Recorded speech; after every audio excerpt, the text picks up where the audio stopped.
Aujourd'hui, j'avais envie de te faire un contenu un peu plus spontané, un peu plus naturel à l'écran. Donc, j'éviterai de faire du montage parce qu'en fait, ça me pète les couilles de faire du montage. Et je pense que faire des vidéos un peu plus spontanées et un peu plus naturelles, je pense que ce serait un peu mieux. Enfin, tu me diras ce que tu en penses. Du coup, je vais faire beaucoup de tics de langage. J'en ai beaucoup, je le sais. Les en fait, les comment, les exemples. Mais bon, bref, on s'en branle. Aujourd'hui, j'ai envie de te parler d'un truc qui me semble assez important. Euh, c'est que t'as pas besoin d'avoir confiance en toi au travail pour être bon dans ce que tu fais. Actuellement, je suis réceptionniste dans un village vacances et des boulots, j'en ai fait pas mal, j'en ai fait plein de différents. J'ai bossé en aéroport, j'ai bossé chez Lidl, j'ai bossé chez Deliveroo, j'ai fait plein de petits trucs à droite à gauche.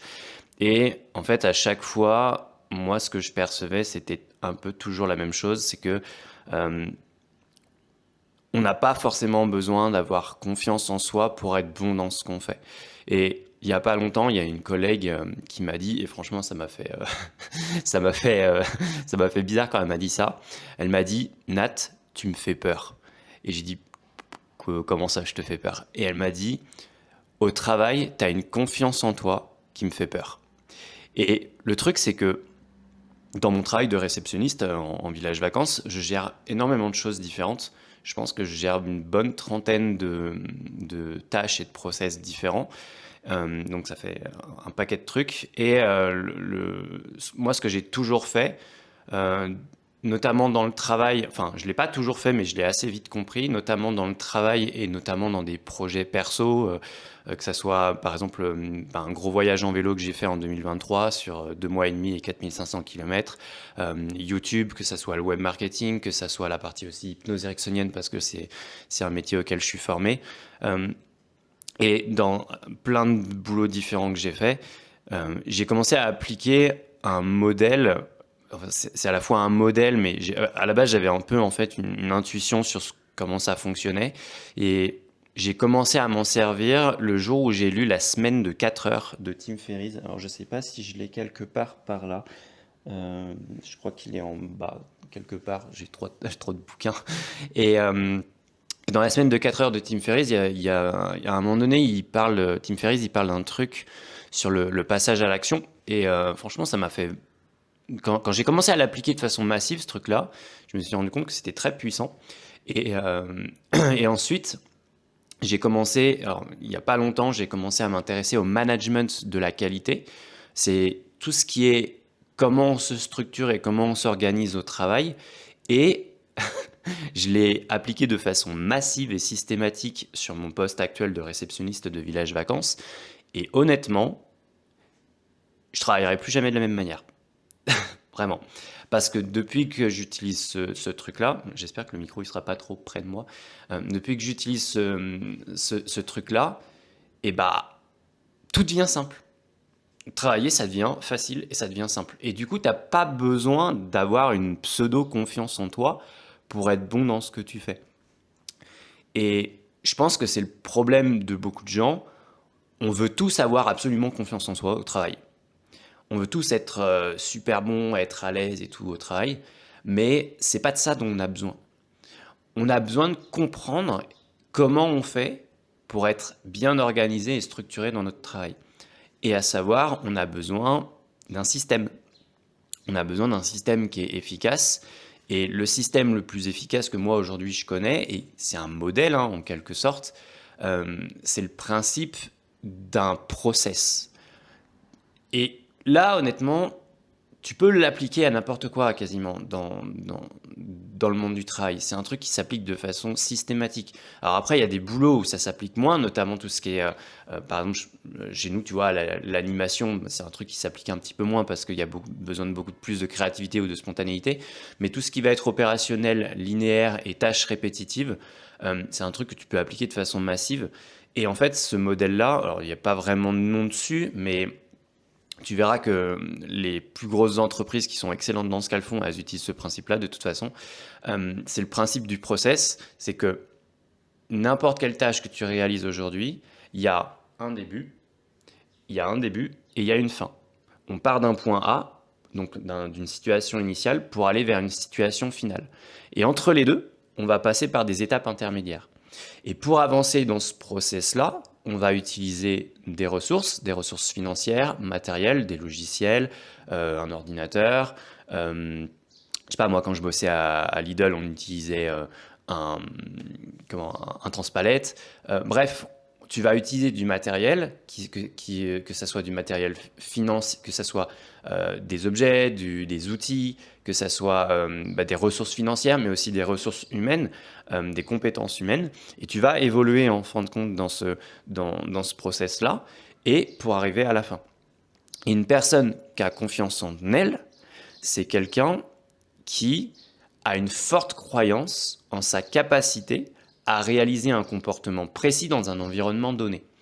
Je répète pour vraiment que tu intègres, moi c'est en tout cas ma vision des choses, la confiance en soi, c'est une forte croyance en notre capacité à réaliser un comportement précis dans un environnement donné.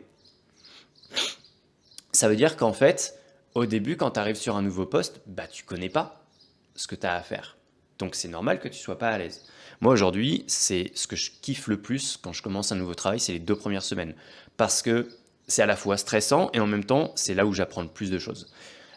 Et le truc, c'est que ce qui fait la différence entre quelqu'un qui a confiance en elle et quelqu'un qui n'en a pas, c'est que la personne qui a confiance en elle, elle a énormément répété le processus et elle l'a tellement répété de fois qu'elle le connaît par cœur. Qu'est-ce qui fait qu'en fin de compte, on n'est pas à l'aise ou on n'a pas confiance en soi sur un truc? Parce que on ne sait pas comment les événements vont se passer. Quand, par exemple, tu abordes des gens dans la rue, et je l'ai fait pas plus tard qu'hier, ouais, il y a ce coup d'adrénaline, cette peur, parce que je ne sais pas comment les choses vont se passer, je ne sais pas comment la personne elle va réagir.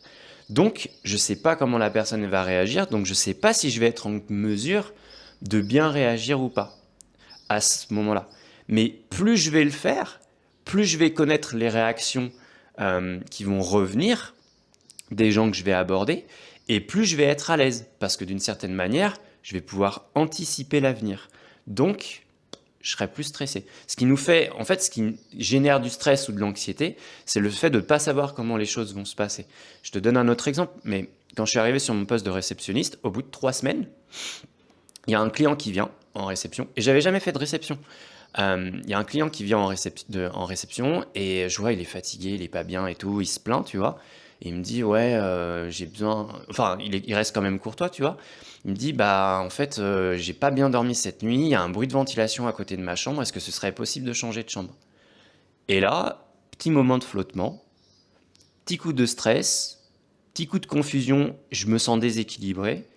On est le week-end, samedi matin à 8h30, il n'y a pas de direction, il n'y a pas de collègue, il n'y a pas de responsable, je suis tout seul en réception, ça fait 3 semaines que je suis sur le poste, j'ai jamais fait de réception, et là je suis en mode « Oh, je sais pas faire un changement de chambre ». Et je dis au client, d'abord je m'excuse auprès du client, je dis « ok, on est désolé pour la gêne occasionnelle, je vais trouver une solution ». Et déjà en plus le truc c'est que ça te met dans une posture où quand tu dis ça, tu n'as pas le choix de développer, de trouver une solution. Et du coup, la contrainte, ça pousse à développer des ressources. Et pour en revenir en tout cas à ce principe-là de process, c'est qu'aujourd'hui, je sais que les clients, ils peuvent être amenés à me demander un changement de chambre. Mais vu qu'à ce moment-là, je ne savais pas comment m'y prendre, forcément, ouais, j'étais stressé. Aujourd'hui, c'est un truc que je connais et que je sais faire. C'est un imprévu que je connais. Et ça, c'est un truc aussi que tu vas avoir besoin d'intégrer. Et si tu intègres ça, je peux te garantir un truc, c'est que ta confiance en toi, elle va être blindée, mais genre blindée comme du béton. Tu seras difficilement déséquilibrable. Enfin, je sais pas si ça te dit, mais en tout cas, je pense que tu as compris le truc. Ça va être difficile de te créer du stress ou de la panique. Parce qu'avec ce truc-là, en fait, tu sais exactement comment les choses se passent. Et le truc, c'est qu'au fur et à mesure où tu vas répéter plusieurs fois un même process, tu demandes à quelqu'un qui a déjà travaillé, il le sait très bien, les choses se passent jamais comme prévu. Et il y a toujours des imprévus et des aléas. Et le truc, c'est que plus tu vas répéter un process, une tâche, une expérience donnée, plus tu vas faire face à des imprévus et des aléas. Et au bout d'une 50aine de répétitions de la tâche en question, tu vas remarquer qu'il y a une tendance qui va se dégager et qu'il y a des imprévus qui vont revenir. de façon récurrente. Et quand ces imprévus ils reviennent de façon récurrente, il faut les intégrer à notre process et il faut trouver ce qu'on appelle une contre-mesure. C'est-à-dire qu'une contre-mesure, c'est OK, cet imprévu, je sais qu'il revient tout le temps, régulièrement en tout cas, il faut que je trouve une solution qui est solide, que je peux entre guillemets dégainer rapidement pour faire contre-mesure à ce problème-là. Et c'est le principe, par exemple, tu vois, juste après ce problème de changement de chambre, dans la foulée, vu qu'il n'y avait rien d'écrit sur le poste, j'ai écrit un process qui s'appelle changement de chambre. Et du coup, aujourd'hui, si j'ai besoin de faire un changement de chambre, je m'appuie sur ce process-là pour le faire. Résultat, aujourd'hui, quand un client va me demander un changement de chambre, je dis ouais, pas de problème, on va regarder ce qu'on peut faire. Et du coup, je suis plus du tout stressé ou paniqué par ce principe-là, par ce problème-là. Et ce principe-là, tu peux l'appliquer dans plein de trucs différents. Moi, je l'ai appliqué par exemple sur mes voyages en vélo. En 2023, j'ai fait un gros tour de 4500 km sur 2 mois et demi. J'en étais pas à mon premier voyage en vélo. Et je savais, entre guillemets, ce qui pouvait se passer. Parce que j'avais déjà eu quelques expériences de fois où, une fois, on avait chopé de l'eau avec un copain. L'eau, elle était pas bonne et on a chopé la chiasse. Tu vois, en vélo, génial. Et du coup, aujourd'hui, dans ma trousse de secours, dans mes affaires de voyage en vélo, qu'est-ce que j'ai? J'ai de l'ultra-levure. C'est une contre-mesure. Mais je sais aussi faire plus attention. En fait, quand tu as un problème récurrent qui revient régulièrement, tu as deux possibilités. Soit tu trouves un moyen de faire en sorte que ce problème-là, il n'apparaisse pas. Soit tu trouves le moyen de réajuster le tir si ce problème, il arrive. Je vais te donner un autre exemple. Quand j'aborde des gens dans la rue, et je l'ai fait entre 2015 et 2020, je l'ai fait beaucoup, là je me suis un peu calmé, j'ai dû aborder peut-être 300 personnes au total sur 5 ans, dans le cadre aussi de l'hypnose de rue, je ne sais pas si tu as vu, mais c'est quelque chose que j'ai fait, et aussi dans le cadre de la séduction. Et à un moment donné, en fait, une fois, j'ai abordé une personne, je lui ai dit bonjour, et la personne, elle m'a littéralement gueulé dessus, dans la rue. Mais c'est arrivé une fois sur 300. Aujourd'hui, je sais que c'est quelque chose qui peut arriver, mais c'est rare et c'est exceptionnel. Mais c'est quelque chose auquel je suis entre guillemets équipé pour faire face. Je sais comment je pourrais réagir si jamais ce truc-là il arrivait. Donc, au travail, t'as pas besoin d'avoir confiance en toi pour être bon. Tu as besoin d'un système efficace, qui est ce principe-là de créer un process avec une situation initiale, des étapes intermédiaires, une situation finale. Et au fur et à mesure où tu vas répéter ce process-là, tu vas en fait, entre guillemets, répertorier les imprévus qui peuvent arriver. Et face aux imprévus, après, dans un temps calme, tu vas chercher des contre-mesures, soit pour éviter que le problème il se manifeste de nouveau, soit pour réajuster le tir si le problème se manifeste quand même. Et quand tu fais ça, il n'y a plus de problème, en fait. Ou du moins, en fait, c'est ce qu'on appelle un cycle de réitération. C'est-à-dire que plus tu vas répéter et répéter le process et les expériences, plus tu vas apprendre. Et quand tu as ce process, quand tu as ce modèle-là, je peux te garantir un truc, c'est que tu vas avoir envie d'y aller. Parce que tu vas apprendre. Parce que chaque expérience va te permettre d'apprendre quelque chose de nouveau. Et ce qui fait la différence entre quelqu'un qui a confiance en soi et quelqu'un qui n'en a pas, enfin, moi en tout cas c'est mon point de vue, c'est quelqu'un en fait la personne qui a confiance en elle, elle a tellement répété de fois le processus qu'elle connaît les imprévus par cœur, en fait. Elle sait exactement ce qui peut se passer sur cette tâche donnée. Et c'est ce qui fait la différence entre quelqu'un qui est expérimenté et quelqu'un qui ne l'est pas. Une personne qui est expérimentée, c'est quelqu'un qui a tellement répété de fois le process, et là on ne parle pas de 10 fois, là on parle de 100, 500, 1000 fois. Et elle connaît les imprévus par cœur. Donc elle sait comment réagir. Donc un imprévu pour elle, c'est pas un obstacle, c'est juste une étape de plus. Donc juste ça. Donc si aujourd'hui tu n'as pas confiance en toi dans ton travail, moi ce que je te recommande de faire, c'est de mettre en place ce modèle-là. Et je peux te garantir un truc, c'est que ça va changer ta façon de travailler. Moi aujourd'hui c'est ce que je fais. Par exemple, tu vois, je le fais aussi sur la recherche d'emploi. C'est pour ça que j'ai un process sur la recherche d'emploi. Et si tu es curieux, tu peux aller voir, il est disponible en description de la vidéo. Et par exemple, il y a un truc que j'ai compris, c'est ok, les entretiens d'embauche par exemple, si tu n'en as jamais fait, c'est normal que tu ne sois pas à l'aise. Par contre, il va falloir répéter plusieurs fois plusieurs fois pour être à l'aise. Et en fait, au bout d'un moment, tu vas te rendre compte qu'il y a des questions fréquentes qui reviennent. Donc en fait, les questions fréquentes qui reviennent, bah, c'est plus un problème, tu les connais par cœur. Donc tu es à même de trouver des contre-mesures verbales, entre guillemets, pour réajuster le tir et, entre guillemets, tirer la couverture vers toi pour dire attends, mais en fait, je suis quelqu'un de bon et tout, pour te vendre, entre guillemets, j'entends.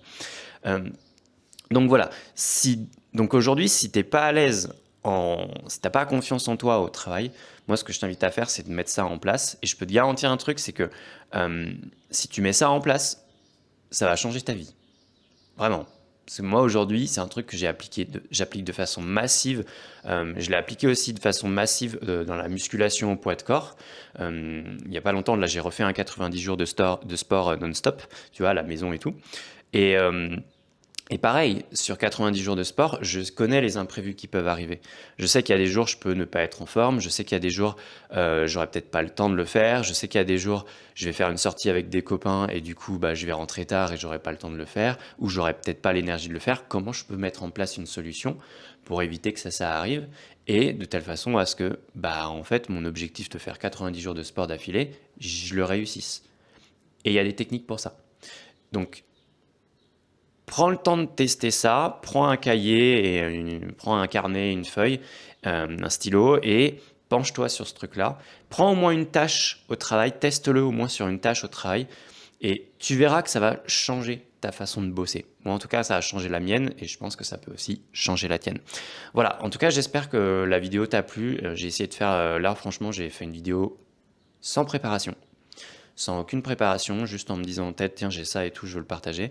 Euh, donc n'hésite pas à me dire ce que tu en as pensé en commentaire.